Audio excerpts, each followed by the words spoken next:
Hai algo que me impresionou moito, que xa o tiña constatado, pero estes días foron brutais nese aspecto, que é o peche de fornos tradicionais. Desde que eu comecei a documentar este traballo, 8 anos atrás, fornos ou panaderías que eu visitara, que non son nin moito menos a totalidade, pecharon 12.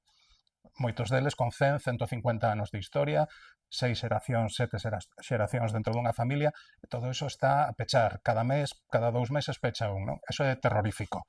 Como dicía, a empanada sigue moi viva, pero estamos simplificando. É moi doado atopar empanadas de polo, de carne, de atún, de raxo probablemente, pero hai variantes, coello con anises, todas estas que falábamos, empanadas con ingrediente con oso, empanadas vexetais, empanada de raya, etcétera, tantas que están desaparecendo, que van desaparecendo segundo pechan estes obradoiros, non?